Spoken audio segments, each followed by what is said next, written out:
Hello friends, welcome back to my channel. This is Priyanka and this video is related to CTET and other competitive examinations. अगर आप CTET की या फिर कोई भी टेट्स exam की तैयारी कर रहे हैं, चाहे वो यूपी टेट हो, बी टेट हो, एस टेट हो, MP टेट हो, रीट हो, ये सारे टेट्स एग्ज़ाम के लिए बहुत बहुत इम्पॉर्टेंट वीडियो है, क्योंकि यहाँ पे मैं आपको डायरेक्ट व्याकरण कंप्लीट करा रही हूँ, जो कोई भी टेस्ट एग्ज़ाम के लिए बहुत बहुत इम्पॉर्टेंट है। और साथ में मैं NCERT बुक भी कंप्लीट करा रही हूँ डायरेक्ट आपको। अगर आप वो NCERT बुक पढ़ना चाहते हैं तो प्लेलिस्ट पे जाइए, टोटल चैप्टर्स आपको वहाँ पे मिल जाएंगे। क्लास 7 तक 3 to 7 आपको कंप्लीट करा दिया है मैंने। ओके, अब मैं बात कर ले रही हूँ आज के टॉपिक पे। तो आज आप स्क्रीन पे चूंकि देख रहे हो कि आज मैं काल आप सभी को कंप्लीट कराऊंगी, जिसे हम टेंस भी कहते हैं। ओके, तो अगर आपने सीटेट पेपर 1 या पेपर 2 में लैंग्वेज में हिंदी चुना है तो भी आपके लिए वीडियो बहुत बहुत इम्पोर्टेंट होने वाला है। तो वीडियो को अंत तक ज़रूर देखिए और इसमें जो इम्पोर्टेंट टॉपिक होगा इसे आप स्क्रीनशॉट लेके नोट डाउन करते जाइएगा। अगर PDF चाहिए तो मुझे टेलीग्राम चैनल पे फॉलो कीजिए, स्टडी क्विज़ सर्च कीजिएगा, वहाँ पे आपको चैनल मिल जाएगा और इन वीडियोस के PDF भी मिल जाएंगे। ओके, और ये मैं खास तौर पे आप सभी को बता रही हूँ कि ये कोई अदर पब्लिकेशन की बुक से मैं लेके नहीं आई हूँ। ये एक छोटे सी बच्चे की बुक है जो क्लास 5 में पढ़ता है, और ये बुक मुझे बहुत पसंद पड़ी क्योंकि इसमें इतने बढ़िया ढंग से कोई भी चीज़ को समझाया गया है जो कहीं भी आपको नहीं मिलेगा। ये मेरा चैलेंज है। वीडियोस आपको यूट्यूब पे बहुत मिलेंगे, हज़ारों वीडियो मिलेंगे, लेकिन इस तरीके से समझने को आपको कहीं नहीं मिलेगा। ये मेरा चैलेंज है। ओके, तो चलिए स्टार्ट करती हूँ। वीडियो पसंद आए लाइक शेयर जरूर कीजिएगा। चैनल पे अगर आप हमारे नए होंगे तो उसे सब्सक्राइब कर बगल में जो बेल आइकन है उसे प्रेस जरूर कीजिएगा। ओके, तो आज हमारा जो टॉपिक है वो है काल, और इसको हम लोग टेंस भी कहते हैं। तो टेंस ऑलरेडी आप सभी जान रहे होंगे, लेकिन आज हम लोग हिंदी में, चूंकि हिंदी व्याकरण की बात कर रहे हैं, तो इसे काल कहते हैं। और काल कैसे स्टार्ट होता है, इसमें क्या क्या होता है, कितने भेद होते हैं, वो सारे आज के वीडियो में हम लोग जानेंगे। तो चलिए स्टार्ट करती हूँ। हम यहाँ से हम पढ़ चुके हैं कि जिस शब्द से काम करने या होने का बोध होता है उसे क्रिया कहते हैं। क्रिया, संज्ञा, सर्वनाम, क्रिया विशेषण ऑलरेडी मैंने कंप्लीट करा दिया है। अभी तक वो वीडियोस आपने नहीं देखा है तो प्लेलिस्ट पे जाइए, हिंदी व्याकरण से प्लेलिस्ट बना है, वहां पे टोटल वीडियोस आपको मिल जाएंगे, देख लीजिएगा। ठीक है, अब आगे कह रहा है इसमें कि काम किसी स्थान पर और किसी समय में होता है। ऐसा कोई काम नहीं हो सकता जिसका कोई समय ही न हो। समय का प्रभाव प्रत्येक वस्तु पर पड़ता है और उसके कारण प्रत्येक वस्तु का रूप बदल जाता है। व्याकरण में काल का अर्थ होता है समय का बोध कराने के लिए क्रिया का रूप परिवर्तन या रूपांतर। ठीक है, काल का क्रिया के रूप पर बहुत गहरा प्रभाव पड़ता है। जैसे वह दौड़ता है, वह दौड़ा, वह दौड़ेगा। दौड़ना के 3 रूप हैं, जैसे दौड़ता है, दौड़ा और दौड़ेगा। ऐसे काल के कारण ही हुआ है। ठीक है, ये जो काल है, टेंस है, उसी के कारण ये रूप बदला है। इस काल को जितने छोटे अंशों में बांटेंगे क्रिया के रूप में उतने ही परिवर्तन होते जाएंगे। जैसे दौड़ता था, दौड़ा, दौड़ता होगा और दौड़ रहा है। ठीक है, इन क्रियाओं के रूप देखकर काल का बोध कितनी आसानी में हो जाता है। ठीक है, कितनी आसानी से हो सकता है। किसी का रूप देखकर हम कह सकते हैं कि वो बच्चा है, वह जवान है, बूढ़ा है। ओके, इस प्रकार क्रिया भी अपने रूप से काल का बोध कराती है। अतः हम कह सकते हैं कि क्रिया के होने या करने के समय को काल कहते हैं। ये एक लाइन में आपको डिफिनेशन यहाँ पे मिल गई, अगर आपसे कोई पूछे तो। अब आते हैं काल के भेद कितने प्रकार के हैं। आई होप ऑलरेडी आप लोग इतना जान ही रहे होंगे, लेकिन आप हिंदी में भी अब जान लीजिए। काल के मुख्य 3 भेद होते हैं। भूतकाल जिसे पास्ट टेंस कहते हैं, वर्तमान काल जिसे प्रेजेंट टेंस भी कहते हैं, और भविष्यत काल यानी फ्यूचर टेंस। ओके, भूतकाल क्या होता है, अब इसको जान लेते हैं कि भूतकाल से बीते हुए समय का बोध होता है, अर्थात ऐसे कार्य जो लिखने या बोलने से पहले हुआ है, यानी जो अभी मैं करंट में कह रही हूँ, उससे बीते हुए काल को भूतकाल कहते हैं। वह पिछले वर्ष आया था। राम ने पिछले साल परीक्षा दी थी। था थे थी ऑलरेडी यहाँ पे लग गया, तो आप भूतकाल ही इसे जानोगे। ओके, भूतकाल के 6 भेद होते हैं। मैंने बोला था ना कि आपको ऐसा कहीं भी पढ़ने को नहीं मिलेगा, तो अब देख लीजिए। अब इसमें कौन से होते हैं? सामान्य भूत, पूर्ण भूत, संदिग्ध भूत, आसन्न भूत, अपूर्ण भूत और हेतु मद भूत। ठीक है, तो इसे स्क्रीनशॉट ले लीजिए। अब इनके उदाहरणों को हम लोग जान लेते हैं। सबसे पहले इसमें जो है सामान्य भूत, अब ये क्या है, अब इसके बारे में जानते हैं। इससे बीते हुए समय का बोध होता है। ठीक है, सामान्य भूत मीन्स बीते हुए समय का बोध होता है, पर यह बोध नहीं होता है कि काम कब समाप्त हुआ। ठीक है, जैसे मैं कल मम्मी पापा के साथ फिल्म देखने गया था, लेकिन कब गया था, उसकी क्या टाइमिंग थी, ये हमें पता नहीं है, तो आप इसे सामान्य भूत कहोगे। आगे ले लेती हूँ आसन्न भूत। ठीक है, थोड़ा सा बढ़िया से ये नहीं आ पाया है, क्योंकि मैंने आपको तो पहले ही बता दिया कि ये बच्चे की बुक है, तो प्लीज आप मैनेज जरूर कीजिएगा। मैं रिक्वेस्ट करती हूँ हर एक स्टूडेंट से कि अगर पढ़ना है तो कैसे भी आप पढ़ सकते हो, इसलिए प्लीज इसे मैनेज कीजिएगा। आसन्न भूत कहते हैं कि इससे यह बोध होता है कि जो काम भूत में आरंभ हुआ था वो वर्तमान से कुछ पहले समाप्त हुआ, यानी जस्ट पहले समाप्त हुआ है। इस प्रकार ये भूत और वर्तमान दोनों के संबंध यानी लिंक्ड रहता है। ओके, यह कारण है कि कुछ लोग इसे पूर्व वर्तमान काल भी कहते हैं, और अंग्रेजी व्याकरण में तो शुद्ध वर्तमान काल माना जाता है।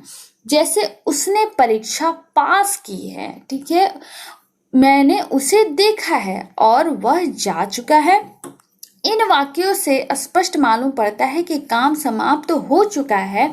फिर भी ऐसे वाक्यों की क्रियाओं का संबंध वर्तमान से अधिक रहता है और भूतकाल से कम, इसलिए साथ, आज, अभी, तुरंत आदि वर्तमान काल सूचक शब्दों के साथ प्रयोग तो हो सकता है, पर भूतकाल का बोध कराने वाले शब्दों गत वर्ष, पिछले वर्ष आदि का नहीं। ओके, जैसे वह अभी आया है, बुआ जी आज ही अमेरिका गई हैं, तो यहाँ पे देख सकते हो अभी लगाया गया है और यहाँ पे कीवर्ड आज इस्तेमाल किया गया है, तो इससे आप पकड़ लोगे कि ये आसन्न भूत है।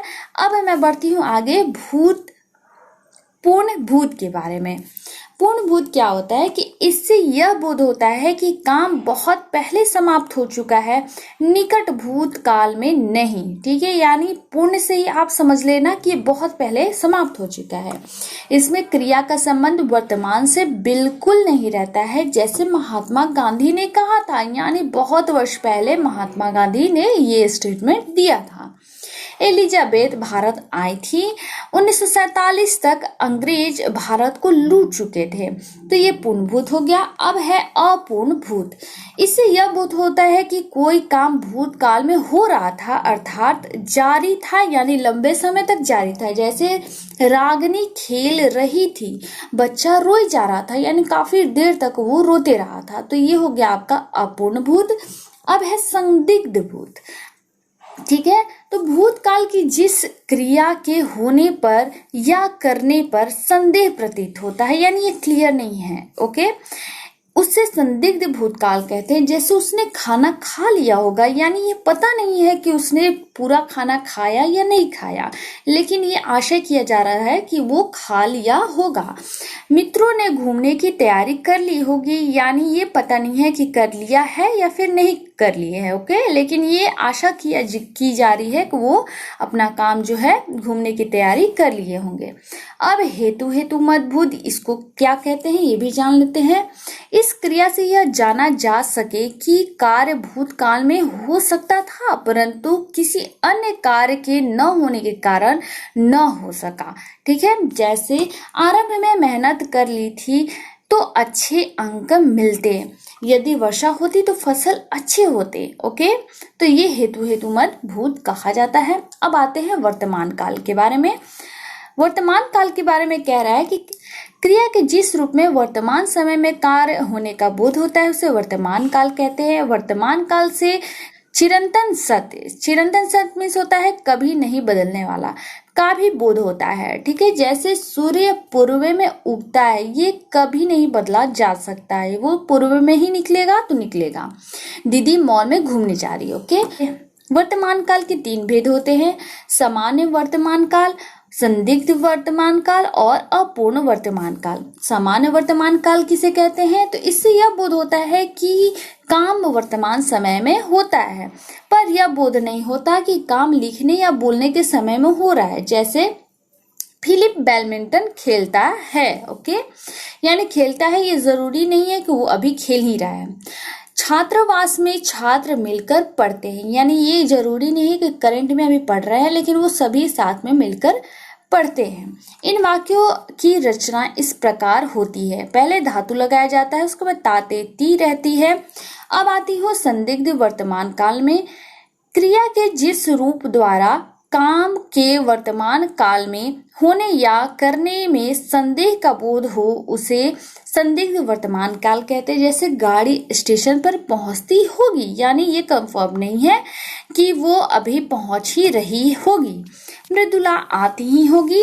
अब आती हूँ मैं आगे अपूर्ण वर्तमान काल के बारे में। तो ये कह रहा है कि क्रिया के जिस रूप से पता चले कि कार्य शुरू हो गया है और अभी तक चल रहा है, उससे अपूर्ण वर्तमान काल कहते हैं। जिससे वर्षा हो रही है, यानी पहले स्टार्ट हुआ लेकिन अभी तक लगातार होती ही जा रही है। मैं जा रहा हूँ, यानी अभी तक मैं जा ही रहा हूँ। अब आती हूँ मैं भविष्यत काल के बारे में, जिसे फ्यूचर टेंस भी कहते हैं। तो भविष्यत काल से आने वाले समय, अर्थात लिखने या बोलने के बाद आने वाला समय, यानी जो अभी मैं काम कर रही हूँ उसके आगे जो आएगा उसके बारे में कह रहा है। का बोध होता है। इस काल की क्रिया का चिन्ह है गागेगी, जैसे पढ़ेगा, पढ़ेंगे, पढ़ेगी इत्यादि। ठीक है, इतना आप लोग ऑलरेडी जान रहे होंगे। लेकिन भविष्यत काल के 4 भेद होते हैं, ये आई होप आप सभी उतना नहीं जान रहे होंगे। तो 4 भेद कौन से होते हैं? सामान्य भविष्यत, संभाव्य भविष्यत, अपूर्ण भविष्यत और पूर्ण भविष्यत। अब जान लेते हैं सामान्य भविष्यत काल के बारे में। तो ये कह रहा है कि इससे यह बोध होता है कि कोई काम आने वाले समय में होगा। वैसे तो भविष्य अनिश्चित है, पर काल की क्रिया में निश्चितता की मात्रा अधिक रहती है, उसे सामान्य भविष्यता कहते हैं। जैसे कमल पुस्तक पढ़ेगा, यानी ज्यादातर चांस है कि वो पुस्तक ये पढ़ेगा ही पढ़ेगा। हम बैठ नहीं पाएंगी, मालिनी लिखेगी, सोनल घूमने जाएगी। सामान्य भविष्यत काल की रचना इस प्रकार होती है, पहले धातु लगता है, उसके बाद उंगा, एगा, एगी, एंगे, एंगी। ओके, नेक्स्ट है अपूर्ण भविष्यत काल। इससे यह बोध होता है कि कोई काम भविष्य में जारी रहेगा, यानी कंटिन्यू रहेगा। ओके, जैसे मुझे विश्वास है कि वो पढ़ता रहेगा, यानी वो पढ़ता ही रहेगा कुछ समय तक, संसार नहीं रहेगा, यूं ही चलता रहेगा। इस काल की रचना इस प्रकार होती है, पहले धातु लगता है, उसके बाद ता रहेगा, ते रहेंगे और ती रहेगी। इससे आप पहचान कर सकते हो कि ये अपूर्ण भविष्यत काल है। अब आती हूँ मैं संभाव्य भविष्यत काल के बारे में। तो इसमें भविष्य में काम होने की संभावना या इच्छा की पूर्ति की संभावना का भाव होता है। हो सकता है कि वह कल आएगा, यानी ये संभावना बन रही है कि वो आ भी सकता है, नहीं भी आ सकता है। संभव है कि वह बच जाए, हो सकता है वर्षा हो, शायद रामू को अक्ल आ जाए। इस काल की रचना इस प्रकार होती है, पहले धातु आएगा, उसके बाद ए ओ उ ए ओ आएगा। अब आती हूँ मैं पूर्ण भविष्यत काल के बारे में। इससे यह बोध होता है कि भविष्य में कोई काम पूर्ण रूप से समाप्त हो जाएगा, जैसे तब तक वह पढ़ चुकेगा, वह काम समाप्त कर चुकेगी। इसकी जो रचना है इस प्रकार होती है, यानी पहले धातु लगेगा, चुकेगा, चुकेंगे, चुकेंगी आदि यहाँ पे इस्तेमाल किया जाता है। अब ये भी जान लो कि काल के विभिन्न अर्थ भी होते हैं, जैसे काल करे सो आज कर, आज करे सो अब। यहाँ काल का अर्थ आने वाले कल से है। काल मृत्यु को भी कहा जाता है, जैसे महाकाल। ओके, काल कूट का और अर्थ होता है भयंकर विष। काल नेमी का अर्थ होता है रावण की माया का नाम। काल कोठरी का अर्थ होता है जेल और काल कंटक का अर्थ होता है शिव। ठीक है, आई थिंक आप लोग इतना तो नहीं जान रहे होगे। वीडियो पसंद आता है प्लीज इसे लाइक कीजिएगा, शेयर भी कीजिएगा अपने दोस्तों में। ओके, अब यहाँ पे आ गया आपके लिए अभ्यास, जो बच्चे के लिए था लेकिन आपको भी करना है। मैं रिक्वेस्ट करूंगी अगर आप पढ़ाई कर रहे हो मन से दिल से तो आप इसको भी जरूर कीजिएगा। ओके, ये बच्चे की तरह दिया गया है लेकिन आई होप आप सबको भी काम ये अगर कर जाए तो बहुत ही बेटर रहेगा। ओके, तो इसे भी आप जरूर एक नजर में आप सभी से हो जाएगा। तो ये था आज का चैप्टर जो हो गया यहीं पे समाप्त। ये चैप्टर जो था काल था, इसमें हमने काल के भेद के बारे में जाना। काल 3 प्रकार के होते हैं, वर्तमान काल, भविष्य काल और भूतकाल। ठीक है, तो इतना आप सभी आज के वीडियो में जान चुके हैं। अगर वीडियो पसंद आया होगा तो प्लीज इसे लाइक शेयर जरूर कीजिएगा। चैनल पर नए होंगे तो इसे सब्सक्राइब भी कर लीजिएगा। मैं फिर मिलूंगी नए वीडियो में नई जानकारी के साथ, तब तक के लिए धन्यवाद।